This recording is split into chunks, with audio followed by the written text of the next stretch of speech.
Good evening. Welcome to Live on Purpose. We're a community all about personal development that is Christ-centered rather than self-centered. Whether you are joining for the first time or you've been hanging out here for the last 3.5, almost 4 years, I'm glad that you can join me either live or at a time that's convenient for you. Give me a shout out in the comments and let me know you stopped by. I always enjoy seeing each one of you. We are going through the Gospels, Matthew, Mark, Luke, and John, pretty much in chronological order, looking at the life of Jesus Christ and how we can apply the things that he was doing and the things that were happening during that time into our culture today so that we can live a Christ-centered life on purpose. Loving God, loving others as we love ourselves. We have been looking at John chapter 2 for probably about 6 weeks now. And we were focusing on how Jesus was cleaning out the temple and like, hey, this ain't a business up in here, okay? This is where people are coming to worship and honor God. This isn't a marketplace or a swap meet, folks. Get it together. And he sent the sheep and the cattle and the money changers and everybody else, all the people selling doves, and said, get up on out of here in the temple courts. And the Jews were like, who are you? Like, who? Show us where you're getting the authority to do this. And that's what we talked about last week. Like, who gave you authority anyway? And if you can check out that video, just tap on the Live on Purpose icon here at the top and you go over to the page, scroll through the videos, and it's the one from last week. This week, we're going to pick up right there where we left off and continue on to see what's happening around the temple at Passover. We're in John chapter 2, and I'm picking up in verse 18, which is where we were talking last week. The Jews responded to Jesus after he tore up the temple and said, hey, get this place cleaned up. What sign can you show us to prove your authority to do all this? Jesus answered them, destroy this temple and I'll raise it in 3 days. And they replied, it has taken 46 years to build this temple and you're going to raise it in 3 days? But the temple Jesus had spoken of was his body. See, they missed the point. Yeah, just right over their head. After he was raised from the dead, his disciples recalled what he had said. Then they believed the scriptures and the words that Jesus had spoken. So this section is saying, as we're writing this account that happened, we just want to interject here that Jesus spoke this at Passover and said, hey, y'all want to know the proof here? Destroy this temple and I'll raise it in 3 days. And they're like, well, this temple was 46 years. How are you going to raise it in 3 days? And it just is like, you don't get it. But we talked last week about how Jesus was walking out in the confidence of the authority that was given to him, and that Christ has given us authority because after he rose 3 days later, he said, wait here in Jerusalem because I'm going to send the Spirit, right? The counselor, the helper, and wait here. And so they did, and the Spirit of God came upon them, and they were filled with the Spirit. They were told to go on being filled in the Spirit, and we're called to do that too, and that our bodies are also temples, as we'll read on in the New Testament, to be holy and pleasing to God. And that is where the Spirit dwells, and our spirit connects with the Spirit of God. And in that we move and breathe and have our own being as God has called us to walk out our life on purpose. And so we talked about that authority last week. So I read on.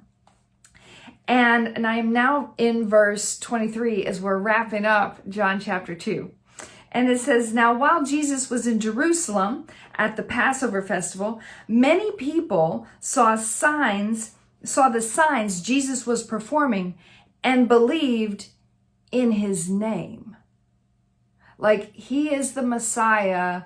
We believe in his name. But Jesus would not entrust himself to them. In other words, he didn't put his trust in them. He was there.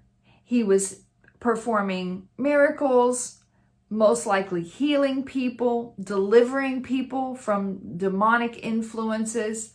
But we see here that he didn't entrust himself to them. Although he was working with them, although he was with them, although he was doing what he saw the Father calling him to do with them in the authority that was given to him, he didn't put his trust in them. For he knew all people. See, Jesus, fully man, fully God, knew people. Empowered with the Holy Spirit, he could see the hearts of people. God sees the heart of us. We know not the heart, only God knows the heart of each person. And it says here, for Jesus knew all people. He did not need any testimony about mankind. Testimony. He didn't need to hear, right? He didn't need the account of them. He already knew. For he knew what was in each person. Tonight I want to talk about this authority that we've been given to do and be in wherever we've been called to do and be. And for each of us, it's just as different as we've been created, with the gifts and the talents and the personalities and the temperaments of what we've been called to do in the moment. And we may be living a whole life in preparation for just a short season of God calling us to do something, but everything has been in preparation for this time such as this. And maybe that time is here for you. Maybe you're still in preparation. Maybe that time has been completed and you're still continuing to carry out your life. I heard a sermon a couple of weeks ago that when Jesus had the Great Commission given to the disciples and now on to us to go and make disciples of all nations, it wasn't necessarily the go, meaning go and do something great and something big. And so it was like, in your going, in your everyday, go and make disciples. Make them in all nations, right? He said everybody gets to play. And in your going, living out your purpose. Because I believe every day is a gift from God and that he calls us to purpose each moment of the day.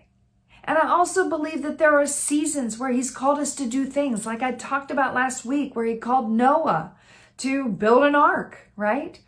And Esther was then put into, as being a Jew, she was part of royalty and was able to, by being the queen now to the king of this territory, was in a strategic position to rally for her people. So she was made and designed, and all of the experiences that she had led up to that moment for a nation of people. So I don't miss the everyday things that God has called us to do because you're so busy looking on the big thing that you think you should be doing. Because I believe that if we show up every day, engaged, focused, aware, present, that our purpose reveals itself and our faith is activated in our going of the day. But that doesn't necessarily mean the people we are with, that we put our trust in them just because they are believing in what they're seeing or what we're doing. In other words, God is going to bring a lot of people into our lives, whether it be for a reason, for a season, or for a lifetime, right? But in that, and hear me out in this, in the coming and going of people in your lives, there may be some people that will become your tribe. They'll become your family. They'll become the ones that are invested in you, in what God's doing in you, and what God's doing through you. They'll lock arms with you. They'll be your brothers and your sisters to come alongside. Kind of like Jesus had with, a close network of friends, the disciples. And he entrusted them. He let them know everything that was going on in him and through him. He invested time and energy in them. They were his friends. He said, this isn't a master-servant relationship. We're friends. But yet he didn't entrust himself that way to everyone because he knew their hearts. Now, oftentimes we don't have the discernment to know the heart of the people we're around. And we know that even the people closest to Jesus would later betray him. But there are some people that we are called to be in relationship with, but not entrust ourselves to them, to put our trust in them. And I think there's wisdom that can be gleaned from looking at what was happening here with Jesus to say, not everybody, just because they're like, oh yeah, I see you did that. That's great. I dig it. I'm with you. But just because they're the cheerleader in the moment doesn't mean they're going to be there for you in the long haul. And yet Jesus knew that their faith was weak, that their motives could easily change from one minute to another because they were fickle in their faith.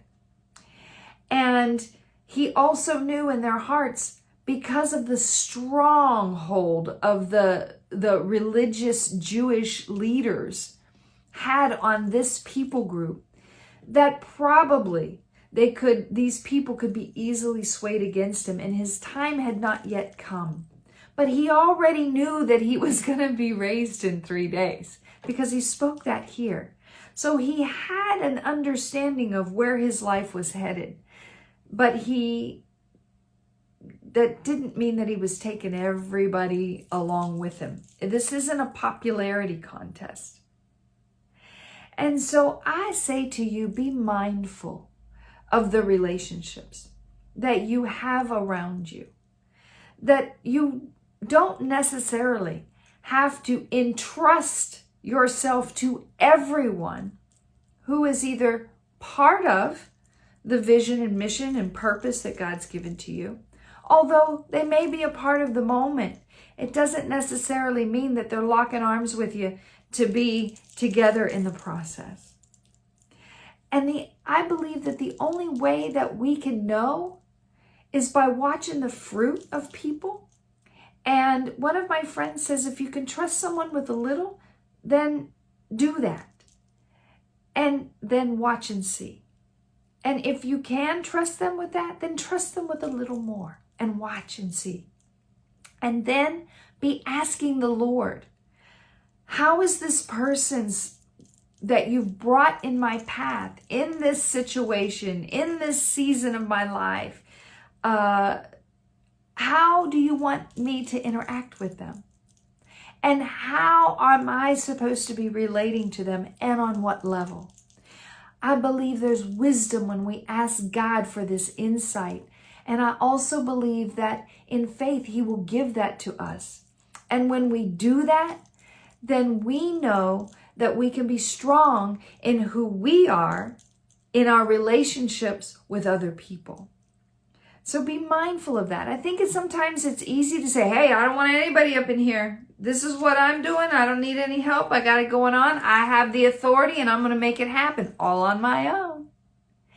And then God will begin to work people into the fabric of what's happening in your life, with your kids, with your relationships at church, with your relationships at work, and your relationships in your neighborhood, your relationships in your social areas, places where you like to hang out and do things with, and you begin to meet people and develop time together for a similar purpose, or maybe you're working toward the same goal.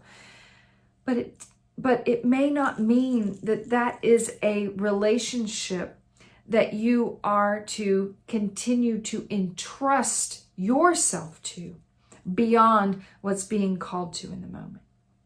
Tough topic, difficult to sometimes do, but I believe when we hang in there and say, God, help me to know who to align myself with here on the horizontal as I align myself with you vertically. God will do that for you.